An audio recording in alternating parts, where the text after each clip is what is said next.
My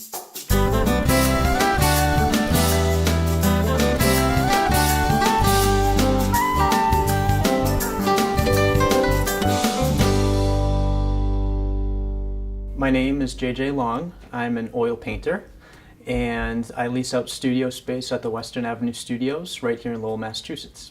I'm on the 5th floor in room 518, and I absolutely love it here. It's a really good community of artists to work with. You can't help but be inspired when you walk up and down the hallways, and there's always something new to look forward to, new artists coming in. Open studios gives you a chance to see all your peers and see all the other artists and colleagues that you work with on a daily basis. I do oil paintings depicted in the style of realism. Recently I started painting very surreal with my subject matter, and I think I'm going to continue going that route. But right now I do a lot of traditional paintings, do a lot of boat scenes, still lives, landscapes, figure studies, and we'll see where it evolves. I've always been interested in art at a very young age. I've always drawn. I've used colored pencils and charcoal, but it wasn't really until college that I learned how to paint. But I've always took art classes in elementary school, middle school, and in high school, but not until college that's when I really started to hone in on my creativity that way. I studied up at the University of New Hampshire in Durham, New Hampshire, and I went there for 4 years, so I got a Bachelor of Arts in oil painting. One of my main influences for my traditional paintings was Edward Hopper, an American artist, and a lot of my cityscapes, a lot of people say that I paint kind of like Edward Hopper, and I also like a lot of the Dutch painters as well, like Rembrandt and Vermeer. I like Caravaggio, and that's pretty much it. Oh, Salvador Dali, he's also one of my favorites too. This is all my traditional artwork and paintings, all the subject matter I've done in the past, and these 4 paintings right here, these are actually G-clay canvas prints that I do in my Epson fine art printer. And when I make G-clays, it's just a more affordable way for people to buy art. I graduated from the University of New Hampshire in 2003, and then I did a couple of odds and ends jobs for a couple of years after graduating, and then I think I was at Charette in Woburn, which is an old art retail store that's closed down since then, and I worked there for about 2 or 3 years, and I was just unhappy, and I realized I really wanted to give my painting career the attention it deserved, and since then I've been self-employed since 2005, and I'm just making my living selling my paintings at gallery shows and art festivals, coffee shops. I do a lot of commission work for clients, and it's been going good. I chose oil painting. It wasn't my first area of interest when it came to art. One of my professors up at UNH convinced me, at the end of my sophomore year, he convinced me to push my oil painting career. And I asked him, I said, can I make a living off of painting? And he said, it depends how hard you apply yourself. And I still use that rule of thumb to this day. And my subject matter encompasses pretty much everything right now. I don't like to limit myself just to like landscapes or boat scenes or still lifes. I kind of like to do everything because I feel like that's the only way I'm really going to progress as an artist. And my style, my technique is I paint very thinly with oils. My paintings aren't very brushstrokey. I don't really use a lot of palette knife or anything like that. I paint with very soft edges, and my style is realism, so I try to paint as closely to what the object or scenery looks like. And since 2005, I've had I would say, a fruitful art career. I've definitely hit some bumps in the road. I've learned a lot. I make my living pretty much based off of commission work and also from selling my artwork through galleries and selling my artwork at cafes and restaurants. I've done a lot of mural work for some restaurants and clubs and for some private homes and businesses. I would say the best part about when I finish a painting and a customer buys it, or if a customer hires me to do a painting, is when sometimes they cry over it. And that's just a really cool emotional experience for me as well, because it means I achieved something. Whether I painted the exact likeness of someone that they held dear to their heart, or a pet that passed away, or a scene that they wanted painted, and it just reminds them of a memory or something, and I captured it in such a way that they like it a lot. So I did a painting of a couple this past summer, and it was a painting of the couple in their younger years when they were in their 20s, and now they're in their 50s or 60s, and luckily they gave me a good painting, a good photo to paint from. And what I tend to do whenever I do a commission painting is I'll email the customer a photo of the painting when I'm done, and I'll ask them if they need any changes or whatnot. And they absolutely loved it. They didn't want to change or anything with it, and I gave it to them. I drove it up to their house in New Hampshire, and they fell in love with it, and they were crying and all that. And so it's definitely a humbling experience, and something that I like to do for people. So another way that I make my living as an artist is that I make prints of all of my artwork. I do a lot of 11 by 14 matted and signed prints. I do note cards, I make calendars, I do coasters, I have mugs, I have a lot of different giclée items that I sell. And I actually sell all these at the galleries I sell out of. And I also do sell all these items at the art shows that I sell out of as well. And I sell them at open studios too. And I also sell all these products online as well. So once I've made all these items, I spend a long time trying to put them out into the real world so people can find me and purchase these things so I can make a living. This is my new 2013 calendar. Really excited about this. Unfortunately, they're not a hot seller just yet, because I feel like people think the world's going to end on December 21st. But hopefully December 22nd, people start buying a bunch of these. So we will see. But this is really cool. This is basically a collection of a dozen of my paintings, and they all include some of my surreal work from the Emergent series, and also some of my more traditional work, like some Lowell scenes and whatnot. The other reason why I make all of these prints of my paintings is because I'm very realistic nowadays, especially in today's economy, and I know not everyone can afford an original painting. So I tend to make these prints for people, and they reproduce really well, and people like them, and they can still hang something on their wall for an affordable price. Another way that the public can help us artists out is, well, obviously to buy artwork so we can survive, but also to be more conscious about art can be just as good at, we can think of it as a gift-giving item. So rather than going to Best Buy or Walmart and buying a CD or a TV and giving that to someone as a gift, how about an original painting? Or, a print, something that's affordable that people can buy. So if people are a little more conscious about the impact that artists have on the community and about what we all have to offer, I think that would help us out in the long run too. As an artist in Lowell, I do contribute to the community through different shows I do, and we do open studios the first Saturday of every month right here at Western Avenue, and my door is always open on that Saturday from 12 to 5, so the public is encouraged to come into my studio space and check out my newest work and to watch me work and paint. And I also offer refreshments and wine and cheese and crackers and all that.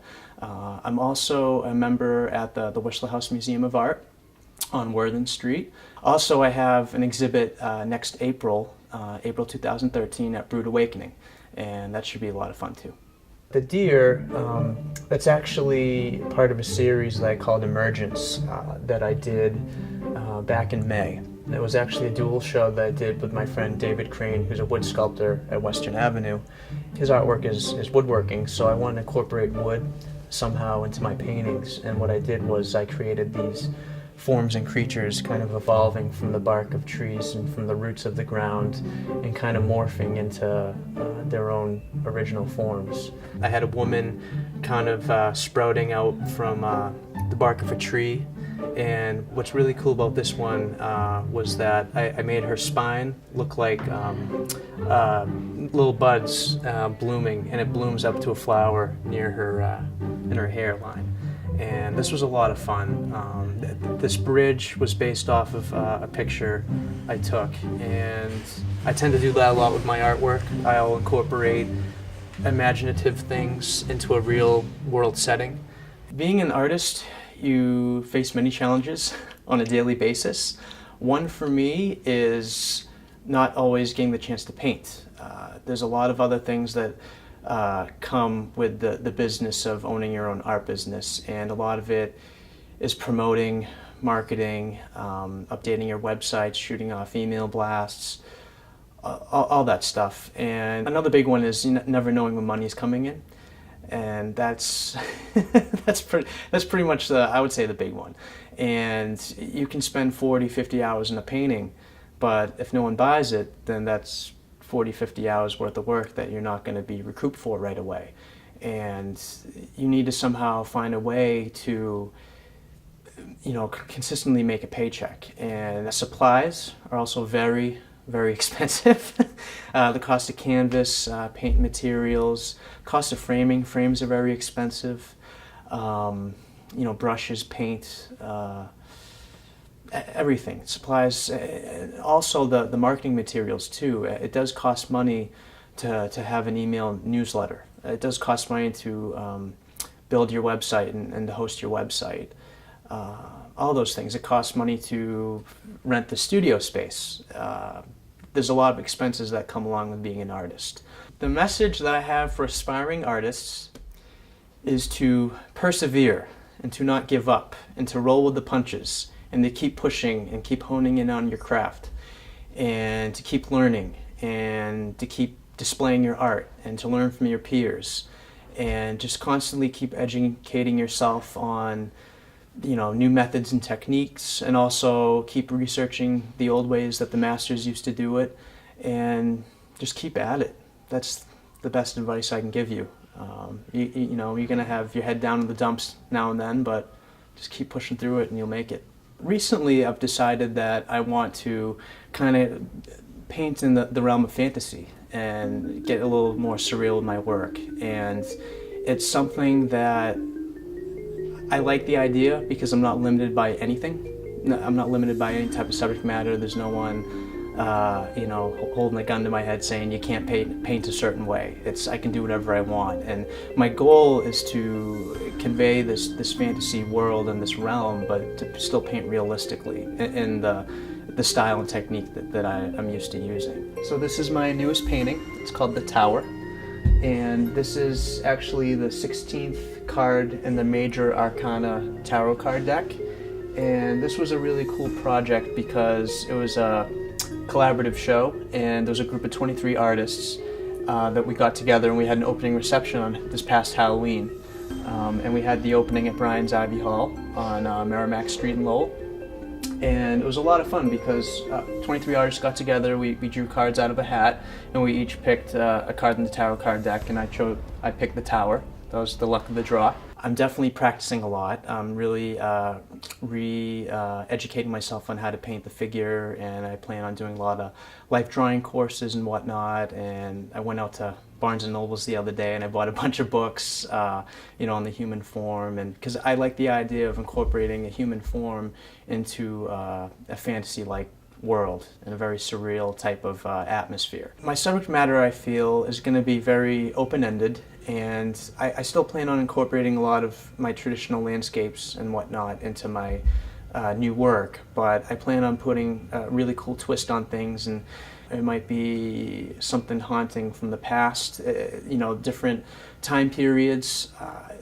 That's what's great, I feel, about fantasy art, is that you can kind of do whatever you want. I'm not sure if there's even really a big market for fantasy art, or for fine art, fantasy art oil paintings. I don't know if there's a bunch of buyers out there that just are gung-ho about it and waiting to spend millions of dollars on that type of thing. But I think I'm at the point in my art career where I really just want to focus on what I want to do. So I'm really going to let commission work kind of go to the wayside, and I'm just going to focus on what I want to do. And I feel like that's truly how I'm going to progress as an artist and make a better name for myself.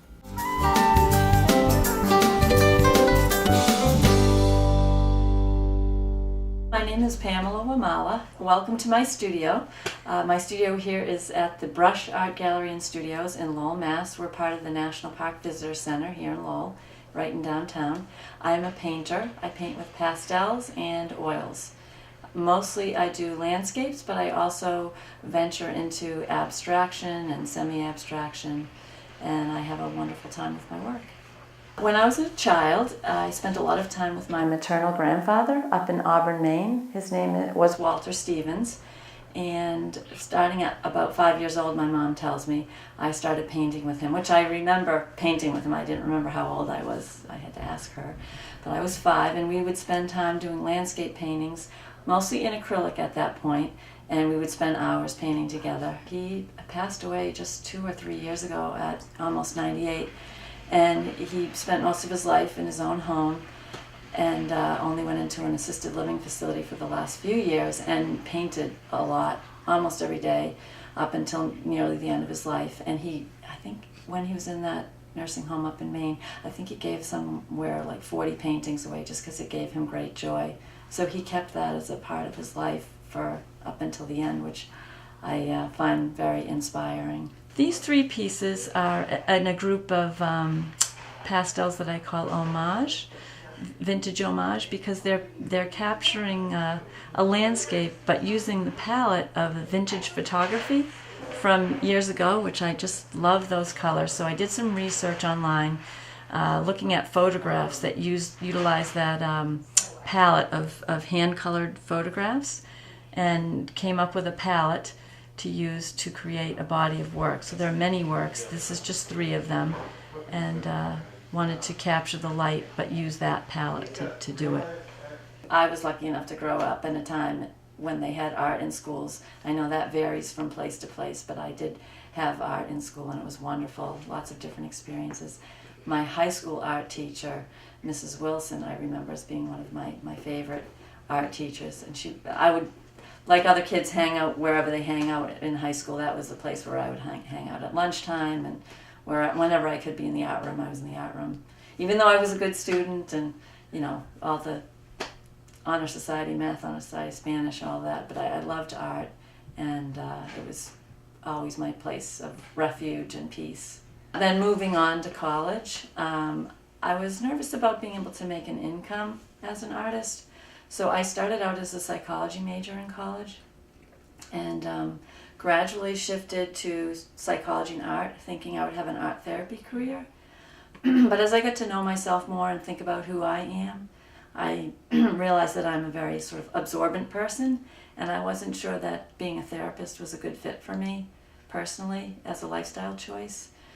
And also the amount of school that I would have to have seemed a little daunting to become a full-fledged therapist. It takes a lot of schooling. So I gradually morphed from psychology to art therapist to studio fine artist as my major, with art history and women's studies and psychology as minors. So I ended up graduating with a bachelor's in fine art in drawing and painting. This is Meditation on the Sea. And I've done many paintings based on an evening that I had on the beach with my folks in Florida. And they live about a 5-minute drive from a beach in Florida, which is just beautiful. And I especially like the beach either earlier in the morning or when the sun is going down, because the way the light is changing so rapidly. Because the tiny particles of pastel leave a little bit of edge to them, those edges catch the light in a way that's different from other mediums. So I was exposed to a lot of Renaissance painters and all different painters. But the ones that I hold with me today, I would say would be Rothko for his peaceful and simple interpretations of color and how that makes me feel. And also John Singer Sargent. I love the texture that he incorporated into his artwork. Hopper, again, for the peacefulness in his work. He has a lot more content in his work, but his paintings come across as, to me, very at peace, which is a major mission that I have with my work, and it not really consciously at this point, it just sort of has evolved to be that. Picasso, of course, because I have a nice memory of Picasso when I was in 3rd grade. I think he was the first artist that I did a book report of. And when I was in Paris about 8-10 years ago, I was able to go to the Picasso Museum and see many of his works and be influenced by him in a deeper way. And one more artist I shouldn't leave out is Degas, because the amazing pastelist that he was. And it was when I was in Paris as well that I was able to go and see a lot of his paintings and be in a room filled with his paintings with very low light and it was such an intimate, wonderful environment. I chose pastels as my major form of art and medium at this point for the last, well, since 2000, no, since 1999 actually. I had a break from doing my art because I was mothering for many years and just didn't have time to fit in my art. And then slowly I began to realize that I needed to make time for myself and for my art as a big part of who I am. And through that process, I took a year to play with different mediums: colored pencil, acrylic, watercolor. I didn't feel that I had an adequate setup in my home to incorporate oils, so I had left that out of the mix for the time being. But sanded pastel paper was the closest I could find to that experience, because pastels, soft pastels, high quality ones, not the ones we used as kids in school, but the ones that are professional grade, they're very buttery, and they're mostly pigment and very, very little binder. So instead of having all the other ingredients that are mixed into a tube of paint, it's not that, it's very little of that, and it's mostly color, pigment, which is why people so often comment about pastel paintings being so rich in color. This piece is from my On the Green suite, which was inspired by an evening walk on a golf course of all places, and I probably painted 30 or more paintings from this, starting with this inspiration point. People really respond to the mystery of it, I guess. They think they know where it is and what it is, but the palette is intriguing and the colors. When I started painting with my grandfather when I was 5, I was very much about capturing as close as I could as a young person, and then through working with him all the way through high school, being very representational with my work. And people will still look at my work and sometimes they'll think one of my pastels is a photograph, so I suppose that means it's representational. But to me, that's not what I'm after, that's not my goal. My goal is more about capturing a feeling about a place through color and composition. So I would say it evolved from having a goal of capturing and trying to have something look like something in the landscape, and has evolved to be more capturing a feeling about a place, or a feeling that I have inside myself about a place, and sharing that with others through my work. I think there are a lot of ways that I contribute to the artist community here in Lowell. The first one is that I have my studio here at the Brush Art Gallery and Studios as part of the National Park. We have 13 studios here, 13 different artists, as well as other artists that we represent in the hallway, and then shows that happen in the gallery. So that's part of being here, is that we're open to the public 5 to 6 days out of the week throughout the whole entire year. We do events year-round. We are part of the largest free folk festival that happens in the country. We have hundreds and hundreds of visitors come visit through here on that weekend, which is the last full weekend in July, if you ever want to come to that. We also have Quilt Festival and lots of other events that happen here throughout the year. So that's one piece of it. Another thing that I do to benefit the community is I started a program called the Elder Art Initiative in 2009, where I and Carol Bolio and Nancy Wormwood, 2 artist friends of mine, go into local nursing homes and we do art workshops. And mostly it centers around creating one-of-a-kind greeting cards through collage. So it's a very accessible medium for people with nearly no limitations to many, many limitations. We've worked with blind people, and people have dementia. Anyone is welcome, and we fill in for whatever lack they might have in terms of physical capability.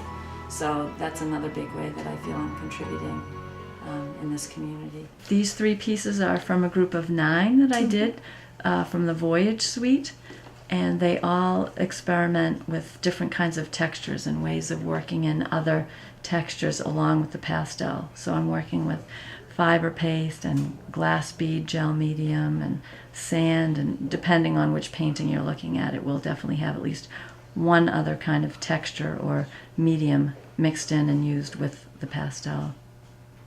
And also using the vintage pastel, vintage photography hand-colored photography palette in this group. Because we are open to the public, it's important that artists who are juried into our small group of 13 artists have to enjoy being part of educating the public, because that's one of our missions here as artists. We need to love talking with folks and meeting people. And since I love it, this studio is a great fit for me. So I really enjoyed meeting people and talking to them about my work and about their experience of Lowell, and telling them more about Lowell when they're here, not just my work, but other things they can do in Lowell. Actually, a few people have told me that I'm one of the first people that they met when they visited Lowell, and I was one of the reasons why they moved to Lowell, I've had 2 or 3 people tell me that in the last couple of years, which was like a very nice compliment. And I hear a lot of nice stories about how my art touches people's lives. Some people haven't bought a piece yet, and that's fine, but I have a very large mailing list, so I send postcards out probably 2 to 4 times a year, and I've had several people tell me that they have my postcards, plastering their fridge, which is fun to hear. And of course, I have a lot of collectors as well who've bought my work and invite me into their home and show me their work, which is wonderful to see them enjoying it in their home and hear them tell me what how their friends react to it and what peace it brings to them. I've had stories of people telling me that they place it in their living room or their bedroom, in a place where they'll see it all the time because it's meaningful to them, and they engage with the work and it brings them happiness or peace in some way. I think what's unique about my art and what people respond to is an element of peacefulness that they feel when they look at my work. That is the most common compliment, because I take it as a very high compliment, because I think we need more peace in the world, and I love being part of that, and people seeing that in my work is a great compliment to me. I think the biggest challenge is when there are dry times for painting sales. Because I am a full-time artist, I supplement my income by the program I developed, the Elder Art Initiative, which brings art to elders in nursing homes, and I get a small income from that, and that's a regular sort of monthly income. But other than that, I'm a full-time artist and depend on painting sales. So that can be a bit of a roller coaster ride when things are quiet, and then inevitably it will pick up again, and I have sweated out another one. But definitely cash flow, I would say, is one of the challenges. Printing postcards, postage, keeping in touch with my mailing list, but all those things are expenses that need to be covered. I think the message I would have to focus on for aspiring artists is to seek your own look for influences and be attentive to things that attract you in your surrounding, whether you're traveling or at home. Be aware of what you're curious about or excited about, and see if it makes sense to incorporate that excitement or enthusiasm into the work that you choose to do, because then your work will be very personal and exciting for you to create and for people to respond to.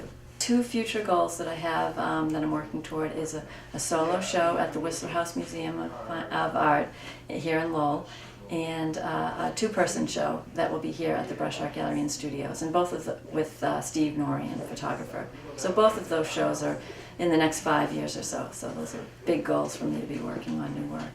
Thank you for visiting my studio. It's nice to have you.